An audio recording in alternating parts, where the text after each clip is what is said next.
जैसे ही आपके घर के अंदर आपने कन्या, चाहे 1, 3, 5, 7, 9 कन्या घर में प्रवेश करें, तो सबसे पहले तो कन्याओं के चरण छुएं।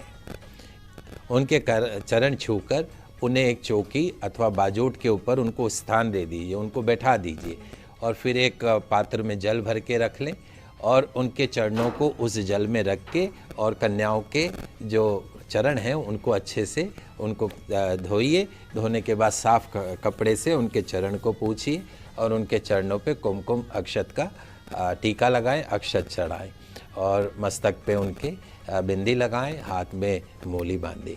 फिर उनको आसन पे बैठा दीजिए और उनकी थाली में जो भी भोजन में, चूँकि अष्टमी पूजन के अंदर हलवा पूड़ी चने का भोग बताया गया है माता को कि हलवा भी बनाया जाता है, चने भी बनाए जाते हैं, पूड़ी और जो भी आपने 56 भोग जो कन्याओं के लिए बनाए हैं वो 56 भोग थाली में लगा के और उनके कन्याओं के सामने रख दीजिए। एक थाली आपको विशेष तौर पे उस भोजन से पहले एक थाली में सारा भोग रख के बीच में एक आटे का दीपक रख दीजिए। आटे के दीपक में देशी घी भर दीजिए और उसके पश्चात में उसको जला के अब आपको कन्या पूजन में उनको ओम कौमार्यै नमः, ओम कौमार्यै नमः, ओम कौमार्यै नमः मंत्र का जाप करते हुए कन्याओं का पूजन करना है, आरती करनी है। उसके पश्चात सभी कन्याओं को जो है वो भोग जो आपने बनाया है वो भोग प्रसाद के रूप में बड़ी आत्मीयता से, प्रेम से, आत्मीयता से बैठ के कन्याओं को भोजन कराएं। भोजन के पश्चात उनके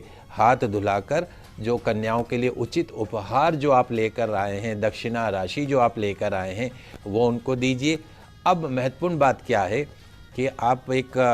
जैसे 9 कन्या हैं तो 9 रुमाल रख लीजिए। हर कन्या के चरण में महावर लगा के, जो हम पाँव में महावर लगाते हैं वो पाँव में लगा के और दोनों हाथों में मेहंदी भी लगानी है,